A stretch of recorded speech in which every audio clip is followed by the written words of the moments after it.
Welcome back to the Takeout. Thanks for hanging out with us. Joining me now, I'm just going to say this, two really good friends of mine. Senior national political correspondent at Bloomberg, Nancy Cook, and senior national correspondent for the venerable U.S. News and World Report, which once employed me and didn't regret it, Olivier Knox. That's not true of all my former employers, by the way. It's great to have you here. I want to play for both of you sound from Thomas Massie, who, as Caitlin Huey-Burns rightly pointed out earlier in this program, a thorn in the side of the Republican leadership and most specifically President Trump on Epstein and all matters related. Let us listen.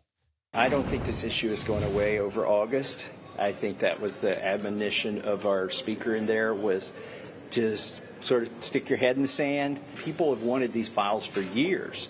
And then, the president's staff, administration, his own children, his vice president have promised that these files would come out. And now we're being told it's a hoax. It doesn't wash. Olivier, what does wash in this town regards this? Well, it certainly looks like the Republican Party has lost control of this story almost entirely.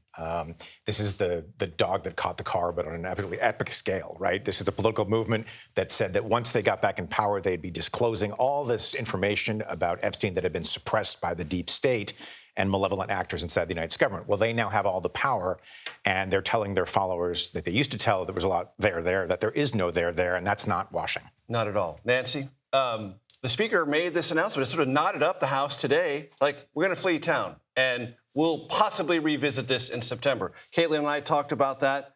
There's going to be a lot of pending business in September. My sense is they're going to try to kick that can down the road then when they come back. Of course. And we've seen President Trump in the last week really try to change the subject, repeatedly by, talking about the name of the Washington sports team, by sort of talking about firing the head of the Federal Reserve, but then pulling back from it, by posting memes about arresting former President Obama. Yeah, a bunch of, comments on Truth Social, like an overwhelming amount. And this is just an instance in which Trump has really not been able to control his MAGA base and change the subject. And he is such a master at that. And it has just been a really interesting moment, 6 months into his second White House, where it is a rift with the MAGA base that he has not been able to control. Republicans are uncomfortable for this week. It certainly appears to be true. Democrats have been uncomfortable since the election results came in. And there is an example of that on Megyn Kelly's podcast, Rahm Emanuel, who is playing with the idea of possibly being a contender or an aspiring one in 2028, talking about internal problems within the Democratic Party and its messaging. Let's listen.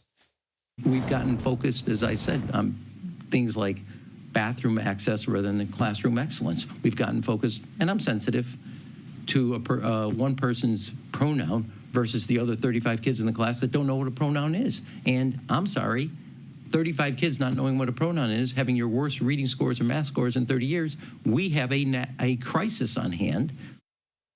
Olivier? Democrats are a chaos chorus without a soloist, and they need one by they need one by the next presidential. That's why we invite him here, ladies and gentlemen. That is why he is here. And we've got several people vying to be that soloist, right? And so he's one of them, obviously. And there's this interesting run towards what I would call the politics of normal in the Democratic Party, where they're trying to push away the trans debates, they're trying to push away things like Latinx, and they're trying to go back to bread and butter issues. Inflation, for example, they're going to go after the Republican tax bill, and seeking a language that is common across political parties and cross geography and outside of most, let us say, academic cloakrooms. Or online bubbles. Right, and they're trying to get out of that. And so you've seen the same thing from the governor of Kentucky. You've seen it from Rahm. There is this run towards, again, the politics of normal. Oh, Olivier, that's the other reason we invite you here, because you set me up so brilliantly, so easily, so effortlessly. Speaking of Kentucky, there's a governor there. Yeah, Andy Beshear. Vogue treatment cover. Nancy.